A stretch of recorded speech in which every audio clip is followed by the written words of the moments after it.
Bonjour à tous et bienvenue sur la chaîne. Moi c'est David Bourgeois, architecte et entrepreneur en bâtiment ici en Côte d'Ivoire. Sur cette chaîne, je parle beaucoup d'architecture, d'immobilier et d'investissement dans la construction. Aujourd'hui, je vais vous présenter un projet très intéressant, une mini-cité réalisée sur un terrain de 500 mètres carrés. Dans ce projet, nous avons conçu plusieurs appartements de 3 pièces, 2 chambres salon, cuisine, sanitaire et espace extérieur. Et ce qui est très intéressant dans ce projet, c'est que ce type de bâtiment peut être réalisé avec un budget d'environ 30 millions de francs CFA, ce qui le rend accessible pour les investisseurs ou les particuliers qui veulent faire du locatif. Le projet étant prévu à l'intérieur du pays, nous avons donc conçu une architecture économique moderne et adaptée aux climats locaux. Alors ici, vous voyez une vue générale de la mini-cité.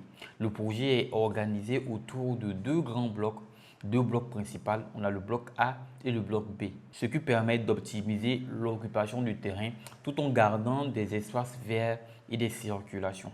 L'objectif ici n'était pas seulement de construire des appartements, mais de créer un petit ensemble résidentiel agréable à vivre.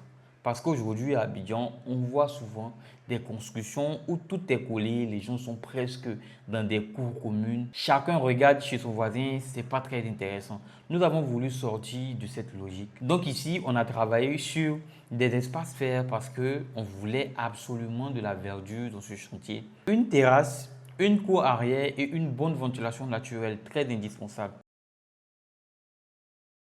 Chaque appartement est composé d'un séjour d'environ 28 mètres carrés. On a également deux chambres d'environ 12 mètres carrés qui sont autonomes. Quand on parle d'autonomie dans une chambre, c'est qu'elle est équipée d'une salle de bain. On a également une cuisine de taille modeste sur ces appartements. Il n'y a pas de salle de visiteur compte tenu de la superficie du terrain et du coût qui se voulait raisonnable. Donc comme je l'ai dit, on a toujours une terrasse, une buanderie et également une cour à l'arrière du bâtiment. Donc cette organisation nous a permis d'avoir un logement fonctionnel et confortable, même avec une surface optimisée. En architecture, c'est ce qu'on recherche toujours. C'est le bon équilibre entre surface, coût et confort. Maintenant, je vais vous expliquer quelques choix techniques importants dans ce projet. Par exemple, la toiture, elle a été conçue avec une pente d'environ 20%. Donc, on a voulu cette pente de 20%.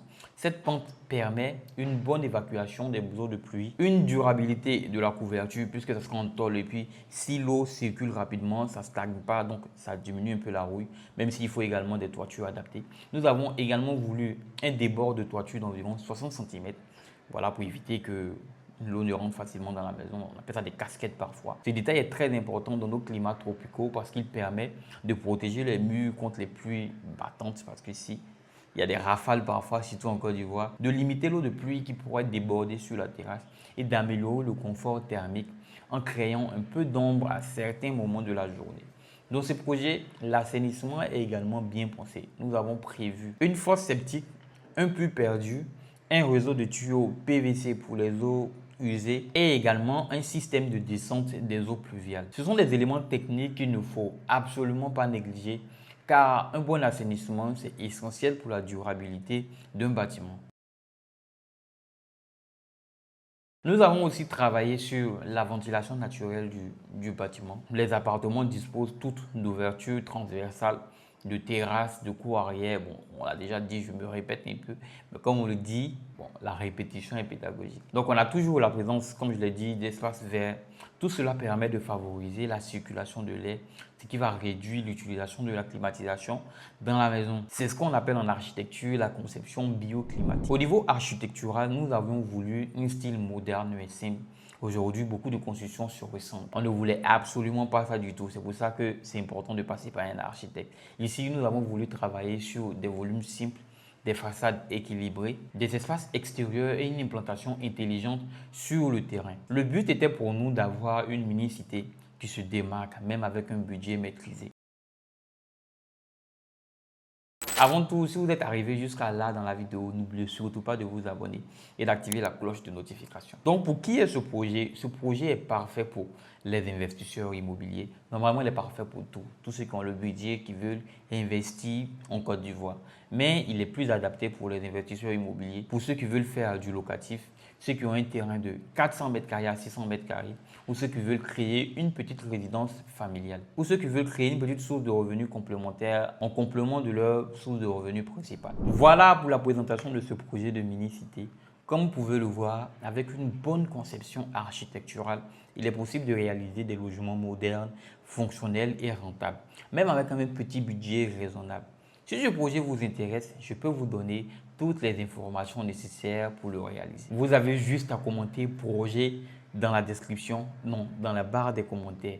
Et si vous avez un terrain, un projet immobilier ou une mini-cité à construire ou même une maison moderne à concevoir, mon cabinet d'architecture peut vous accompagner de A à Z, depuis la conception jusqu'à la réalisation de ce projet. Vous pouvez me contacter directement. N'oubliez surtout pas également de vous abonner à la chaîne si vous avez aimé ce contenu sur l'architecture et l'immobilier. On se retrouve très bientôt pour une prochaine vidéo sur l'immobilier ou le foncier ou peut-être même l'architecture ici en Côte d'Ivoire. C'était David Bourgeois. D'ici là, portez-vous bien et à bientôt.